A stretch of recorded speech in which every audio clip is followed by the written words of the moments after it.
y'all. It's April here, Gardening with April. We're just going to do a tour today. It is June and things are looking really beautiful and happy in bloom. So let's get started. You see, we've got here in the front yard the container with the tea tree and sweet potato and lantana. Below it is more lantana and zinnias, the white zinnias.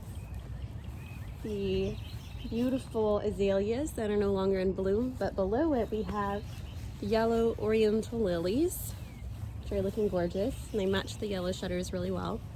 Happy with that. More azaleas, more lantana, lemon verbenum, one sad little hosta back there. I actually pulled that one, but it just came back, so I guess there was a little bit of the root bulb left, so that's kind of a fun surprise. And then we have our beautiful containers, shade containers, the impatiens. So I've got my buddies with me. They're on summer break. You want to say hi? Hi. Ranger, say hi. Hi. They're cutie pies. All right, we're gonna just go to the side yard and then the backyard to get a look. So you can see these are kind of coming back in bloom. I'm really happy with the results of these. I thought they weren't going to make it, but once we got everything mulched up and the sprinklers going, they're all working now. Everything's looking really happy, particularly the purple salvias here. They've really taken off, and that's just 2 salvias on either side. Now, I did cut these irises back a few weeks ago. I think it was a little late in the season because now the tips are burned, but they'll pop back. But next year I won't. I'll remember not to do that, not to prune them back so late in the spring. They weren't super happy about that. And then we have some herbs here. Now this oregano has been super happy, and there's lots of bees on it. And that was just 2 oregano plants right here that have popped back in. And then we have some thyme, sage, 3 little sage plants that have taken off. And then this side yard. We have the wood and sage and a neighbor's dog. We have some lavender, and some of this lavender is actually coming back up and filling in. So I'm excited to be able to harvest some of that and do something fun with it. So I love the Spanish lavender because it seems to be really happy and a perennial here. I mean, a lot of it is. But that really withstood the weird winter storm that we had, so I was happy that it came back. And it was newly planted. I just planted it in the fall, so it didn't have very much time to get its roots in. And then we have a purple lantana back there, the wax leaf ligusta, the zinnias, which are looking super beautiful and happy. Another lantana. This is a little butterfly bush that's coming in. This should get quite huge, but I'm loving the color. So my back garden has a lot of white and purple, as well as the side garden, and then just in the front we have a lot of yellow. But I did plant a lot of sunflower seeds, so I'm hoping they come up. Another ligusta, and then some beautiful red sage salvia. So just little pops of red. I actually intended to get all purple salvia, but they didn't have it when I was at the store, and I didn't want to leave without some salvia, so I got the red. And I'm so happy that I did, because they have been so wonderful to attract hummingbirds, and that's been really fun for us to see. So we have the orange blossoms here. Hopefully you can see that. And then I just planted up this fountain with some oregano. Since the oregano's done so well on the other side, I really wanted to have it carried over into the garden, and it's done really well there. It's taken off.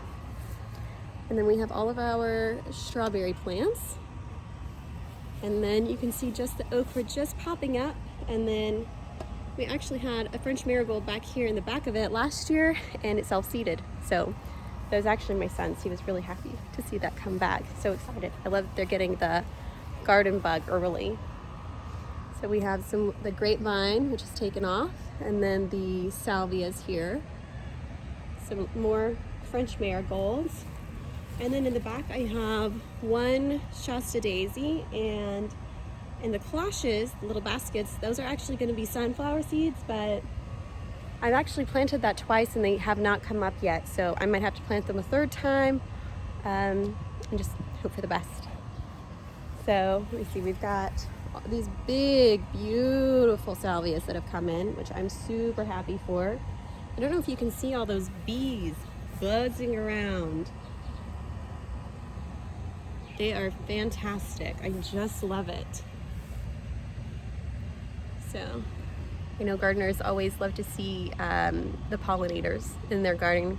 And then we have the French marigolds over here also to help deter some of the bad bugs that we don't want in the garden, because it's right next to the vegetable crops. So that's really fun. And then we have some more salvias. And then I have back here in the support, I've done a dahlia in the first cloche, and then sunflowers in the next two cloches, and then a couple of lavender, some more sunflowers in the baskets that I'm waiting to come up. If I don't cover them when I plant the sunflower seeds, they will not come up. All of the birds and the squirrels just come over and peck them out. So, and it doesn't matter how many I plant, they know exactly where they are, exactly how to find them. I don't know if they can like smell them or have a sixth sense about, but they always grab all of them. So I have to cover them. And then I've got some salvia. These have done really well. I'm loving the salvias. Another Ligusta and a butterfly bush. That one's actually miniature. Last year when I bought it, it was actually, I had some of my roses still that I hadn't pulled. They hadn't shown signs of rose rosette yet, so they were still in there and looking really beautiful and happy. And so I just pulled those at the end of last year because they were looking really sickly pretty quickly. So we've got some more sunflowers in the cloches, some marigolds, petunias, and just a couple of sprigs of irises, which will take off with the rhizomes. And then you can see one little sunflower that's popped up that I hope makes it. Let's see, let's go to the patio. Now, I don't know if you noticed, but I have a couple of bare spots in the garden, and I've actually got something pretty special that I'm excited about that should be arriving in the next couple of weeks. So I can't wait to show you what that's gonna be. So that'll be fun.